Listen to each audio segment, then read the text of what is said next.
How many push-ups could you do before this movie, and how many can you do now? 700 700? in a row. You want to do them now? No.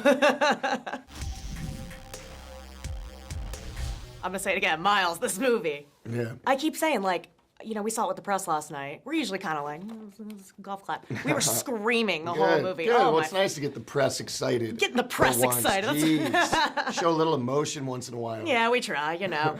Tell me about the Rooster stash. I actually I like the stash on you. Good. Yeah, it was something that I thought that I kind of came up with, and I remember when Tom and I did our camera test for the first time. That was the first time he saw me in like full hair and makeup and in the flight suit, and he just was grinning from ear to ear. He's like, "Oh my God, it's amazing." He's like, "How much you look like you could be Anthony and Meg's child." That's amazing. You kind of pay, I think, the most homages to the original. What was your favorite thing you got to kind of do? Like, for example, I love the volleyball and jeans scene from the first one, and you guys got to play football in wet jeans. Yeah. Well, so for me, yeah, I wore jean shorts. That was something that was kind of an homage for me.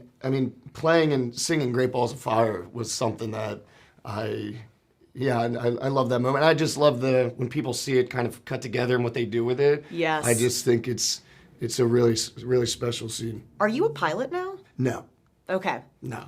But I've played one in a movie. You played one in a movie. Yeah. But like, going up and getting like F-18 hours is crazy. We have, all of us have enough hours. There's a couple of solo things we would have to do past the test, but I mean, Glenn Powell, one of the actors in this, he got his pilot's license, and it only took him, a couple weeks after this, because we do have a lot of experience. Imagine having F-18 hours for your pilot's license. That's amazing. It might go on my tombstone. And he had, 27 F-18 hours. Jeez. How many push-ups could you do before this movie, and how many can you do now? 700 700? in a row. You want to do them now? No. Top Gun is kind of synonymous with the soundtrack. I love the soundtrack. Sure. You go to a bar, what's the jukebox song you're putting on? I don't know. I think Johnny Cash is pretty good. If you're at a piano, what are you playing? If I'm at a piano, I'm playing Great Balls of Fire, if I can still remember it. Do you remember it? Yeah. I just learned like a bunch of blues chords. My piano teacher was just awesome. So I was like, teach me this song, and then just, since Paramount's paying for it anyway, teach me some other stuff. Yeah. How do you describe the experience of going up? You sit in a briefing beforehand, and it's hyper-focused because you need to understand everything, because you not only need to be acting kind of the moments for your character, but also you need to know exactly what the pilot's doing, because you have to act like you're flying the jet as well. But for me, so you're pumped, you're putting on your gear and everything, and then you sit in the cockpit and you start strapping in, looking at your stuff, trying to think about it. But for me, as soon as I would smell the rubber from the mask, I would start getting a little nauseous, because I know when I'm up there, the first 25 minutes, 30 minutes, pretty cool, a lot of adrenaline.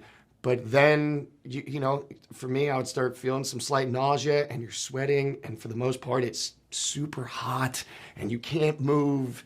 And it just kind of had this like Pavlovian thing with me. Like, if you ever smell that again, you're gonna be like, 100%. If I smell like a certain rubber, it kicks off this thing, and I feel like I'm getting a little nauseous. Yeah. I fell in love with Rooster. Do you think there's more to tell there? Do you think we could get another? I'm trying to get a Top Gun Rooster.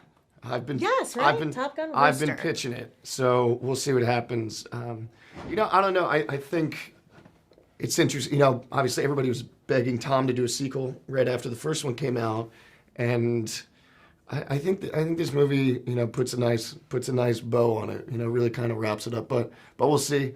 I'm available. I mean, the reception's it's about to be insane. Yeah, I hope so. Yeah. I hope so. Congrats. Thank you. So awesome talking to you. Appreciate it. Yeah.